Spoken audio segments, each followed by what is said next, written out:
Halo sahabat bola liputan6.com, kita sudah kedatangan tamu Ratu Tisha. Dia adalah Direktur Kompetisi PT Gelora Trisula Sebesta, Operator Kompetisi Torabika Soccer Championship 2016 presented by IM3 Ooredoo. Kita langsung mulai aja bincang-bincangnya. Apa kabar Tisha? Baik. Ratu Tisha, kita pengen tahu ini, awal bisa berkecimpung di dunia sepak bola itu seperti apa awalnya? Awalnya sih sebetulnya saya fans biasa, penonton, fans biasa, suka dengan sepak bola, datang ke sepak bola nasional itu sebagai penonton ke stadion dan oleh keluarga, dibawa oleh ayah saya untuk nonton salah satu tim favorit keluarga kita lah sebetulnya. Di rumah juga penonton dan pecinta sepak bola Italia ya waktu itu gitu, pada zamannya kan Premier League belum masuk dan menggema seperti sekarang. Terus awalnya menggeluti sepak bola itu sebetulnya di SMA. Jadi ketika SMA itu saya mengurusi satu klub sepak bola SMA itu sendiri, namanya 8FC. Dan di situ mulai terinspirasi masuk ke dalam dunia sepak bola dan terus berlanjut sampai dengan kuliah. Berarti itu satupun keluarga dari anggota keluarga itu nggak ada yang sepak bola ya? Maksudnya Enggak paman atau ayah atau siapa gitu? Enggak ya? Jadi murni karena memang dikenalkan ke sepak bola lewat pertandingan-pertandingan, jadi muncul kecintaan terhadap sepak bola. Iya. Oke, setelah SMA berlanjut ke kuliah, masih tetap suka sepak bola? Masih tetap. Jadi ceritanya itu waktu di SMA menuju ke kuliah, karena dari SMA itu saya belajar satu hal yang paling penting lewat sepak bola. Sampai sekarang masih saya pegang teguh bahwa saat itu ada momen-momen magic, momen-momen ajaib gitu yang menurut saya hanya bisa terjadi di sepak bola gitu, dimana kita bisa percaya bahwa semangat itu mengalahkan segalanya. Jadi ketika di kuliah berlanjut di ITB itu saya ikut membantu untuk mengurusi persatuan sepak bola ITB. Di situ berperan juga sebagai manajer di persatuan sepak bola ITB, yang mana PS ITB saat itu anggotanya Liga Persib dan Liga Mahasiswa Jawa Barat. Liga Mahasiswa Jawa Barat. Betul. Jadi lebih besar lagi cakupan.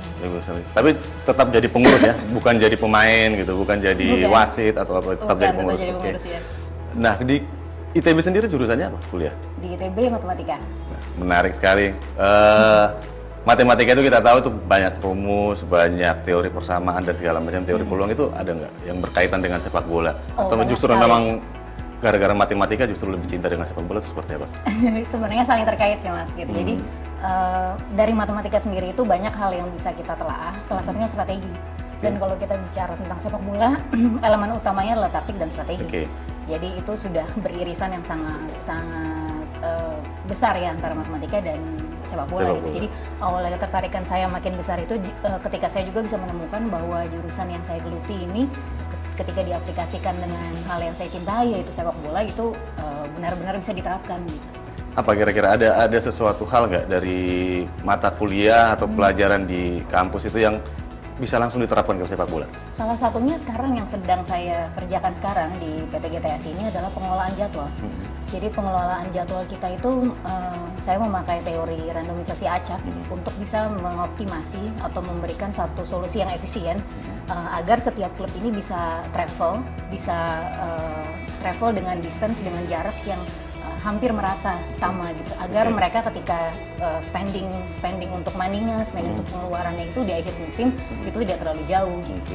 Jadi salah satu teori efisiensi dan optimasi yang dipakai itu diterapkan sekarang di TSC. Iya. Dengar lu dapat beasiswa FIFA Masters. Ini beasiswa yang cukup langka ya, karena baru pertama ya orang Indonesia yang ikut beasiswa ini ya. Iya. Baru Ratu Tisha ya yang orang Indonesia pertama yang ikut di program FIFA Masters. Itu seperti apa prosesnya? Prosesnya sebetulnya ceritanya panjang nih, karena dari dipendekin aja. Dari tahun 2011 itu tidak tiba-tiba terjadi. Dari tahun 2011 itu saya pernah apply dan gagal. Saat itu 2011 saya coba mendaftarkan diri di satu konferensi World Conference of Football and Science di Nagoya, Jepang, membangun portofolio dari situ. Kemudian 2012 mendaftar lagi untuk bisa present di Belgia tentang Soccer and Science juga saat itu, dan mulai ke arah manajemen.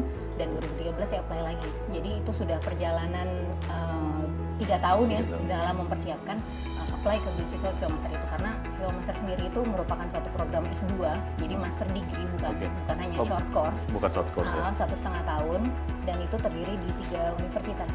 3 universitas apa aja itu?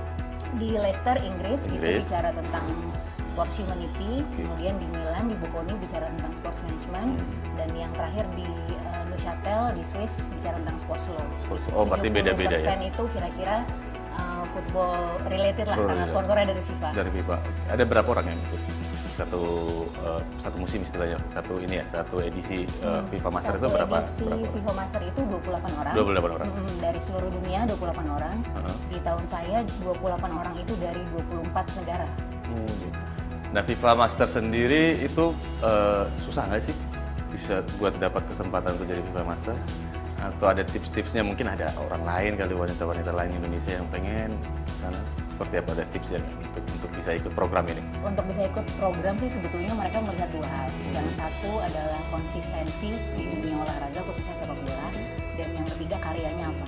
Gitu. Jadi kalau misalnya, jadi teman-teman sekelas saya itu rata-rata ada yang mantan-mantan pengurus klub yang sudah besar, ada yang pemain, ada juga yang levelnya sudah senior manager di beberapa klub besar di Italia ataupun di Inggris gitu, atau di Jerman.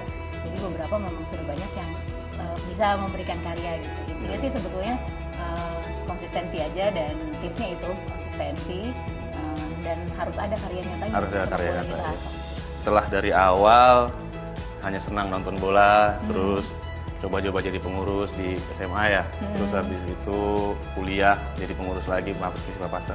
Sekarang memegang jabatan sebagai direktur kompetisi atau head of competition ya, Iya, head of competition di Torabika Soccer Championship 2016 presented by IM3 Ooredoo.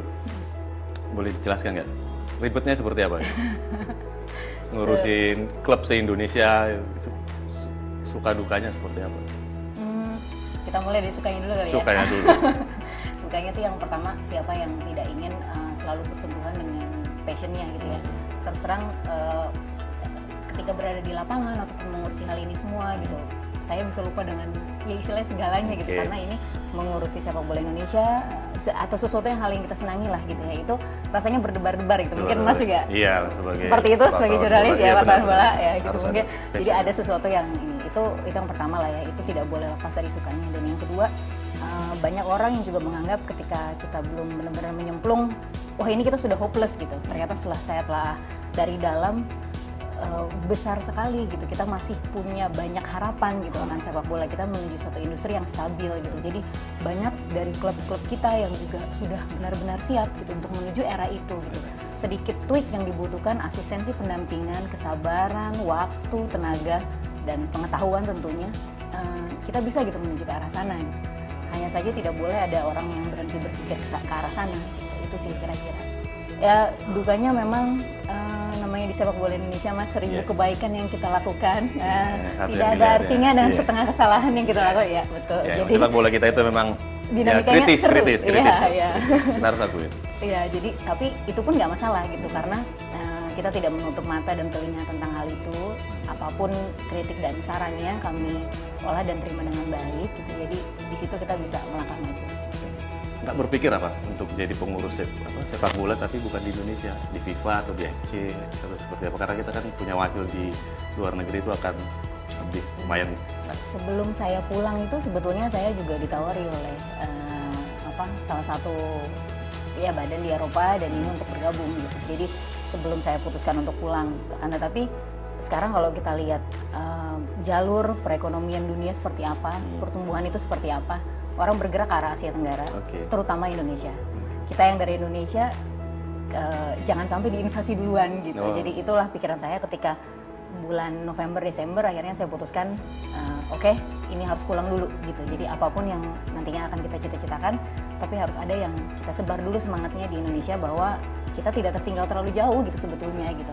Memang kita bergerak gitu, tapi harus lebih cepat. Cuman saat itu memang 2014 itu saya putuskan untuk kembali dulu ke tanah air, karena melihat grafik apapun yang Eropa sedang jalani sekarang gitu, yang perekonomian secara global ya, secara industrian secara global, itu mereka memang melirik ke arah Asia Tenggara gitu.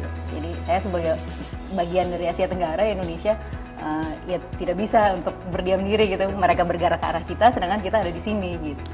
Berarti duluankan sepak bola negeri ini dulu ya. Iya. Duluankan sepak bola negeri ini untuk bisa bersaing dengan sepak bola luar negeri. Baru nanti berpikir ke luar negeri. Seperti itu kira-kira. Iya. Iya.